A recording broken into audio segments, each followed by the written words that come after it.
So hi everyone, welcome back to my channel. आज का जो टॉपिक है वो हमें यही सिखाता है कि कर्मा हिट्स बैक। जब आप कुछ गलत करते हो किसी के साथ तो आपके साथ गलत होगा, बट आप किसी के साथ अच्छा करते हो, किसी का भला करते हो, आपके साथ भी भला होगा। तो ये आज की जो रिपोर्ट है हमें यही सिखाती है। ये बातें हैं कि ये जो फाइल है जो अभी डीक्लासिफाइड हो चुकी है और इसका सब्जेक्ट है हमजा बुरहा, अक्का अर्जुमंद गुलजार दर। ये इसका स्टेटस क्या है कि क्लोज्ड है, मतलब ये ऑपरेशन अब पूरा हो चुका है। ठीक है, पूरा कैसे हुआ है चलो देखते हैं। कि देखो जो मैप में दिखाया जो मुजफ्फरबाद है, मुजफ्फरबाद पीओजेके को टारगेट कर रहा है। ये स्ट्राइक 21 मई 2026 को हुई थी। ये 7 साल पुराने ऑपरेशनल लूप को बंद करती है। टारगेट था हमजा बुरहा था जो स्पॉट पर ही मर गया। ठीक है, हमजा का फ्रंट फेस बताए तो हमजा का अगर हम फ्रंट फेस बताए तो वो 1999 में पुलवामा में पैदा हुआ और अब 2017 में पाकिस्तान गया। वहाँ वो मेडिकल स्टूडेंट बनकर रहा और डायग्नोस्टिक लैब चला रहा था। इसी वजह से उसे डॉक्टर कहते हैं। असलियत में वो अल बदर का ऑपरेशनल कमांडर था जो लैब के जरिए टेरर फंडिंग करता था। ठीक है, अभी है इस जो डिजिटल रेडिकलाइजेशन पाइपलाइन, इसको एक्सप्लेन करती हूँ मैं। ठीक है, ये स्टेप बाय स्टेप प्रोसेस समझिए कि डिजिटल रेडिकलाइजेशन इंटरनेट के जरिए यूथ को टारगेट करना, youth exploitation, brain wash, teens को टेरर पाथवेज में धकेलना, वेपन नेक्सस, क्रॉस बॉर्डर हथियार और एक्सप्लोजिव सप्लाई करना, एग्जीक्यूशन, मास कैजुअलिटी इवेंट्स के लिए लॉजिस्टिक्स प्रोवाइड करना।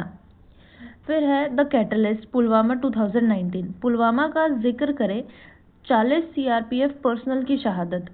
क्लेम जैश ए मोहम्मद ने किया, लेकिन असली मास्टरमाइंड हमजा बुरहा था जिसने लॉजिस्टिक्स और टैक्टिकल प्लानिंग की थी।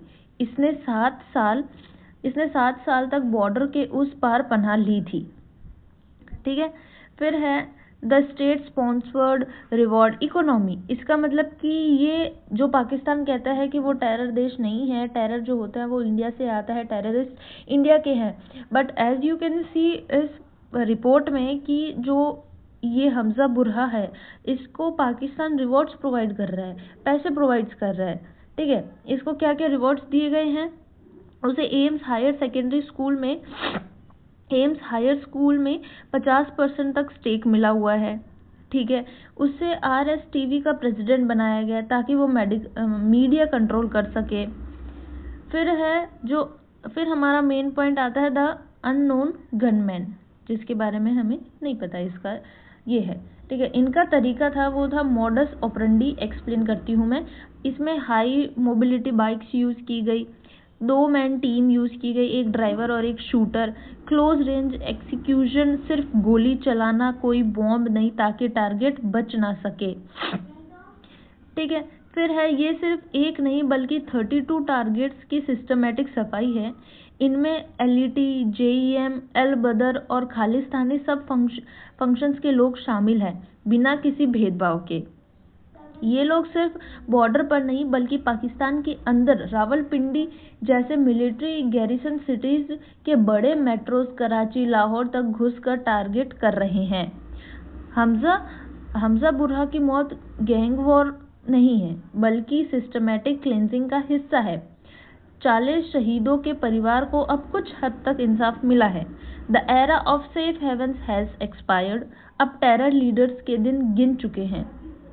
ठीक है, पहले जो टेररिस्ट मरते थे वो डिकेड्स में मरते थे, अब दिनों में मरते हैं।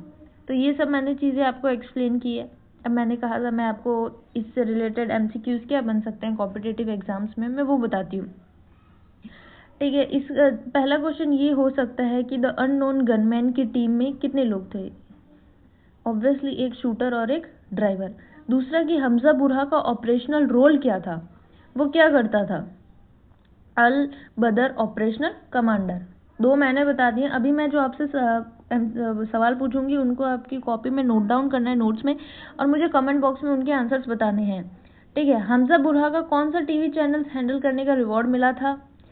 फिर ये पूछ सकते हैं पुलवामा अटैक कब हुआ था, डेट बताओ। पुलवामा कहाँ पर है, ये सब पूछ सकते हैं। ठीक है, और फिर आपसे क्या पूछ सकते हैं, यही है बस, इससे ज़्यादा क्वेश्चंस बनने की उम्मीद नहीं है क्योंकि ये ऐसा कोई टॉपिक नहीं है। बट इसमें ये एक क्वेश्चन मेजरली हो सकता है कि पुलवामा कहाँ पर है और पुलवामा अटैक कब हुआ था, और ये जो अभी इनका इनकाउंटर हुआ है ये किस ऑपरेशन के अंदर हुआ है, तो ये सब पूछ सकते हैं। Thank you guys watching for my channel. अच्छा लगा हो तो लाइक एंड शेयर करें, कमेंट करके अपनी राय बताएं।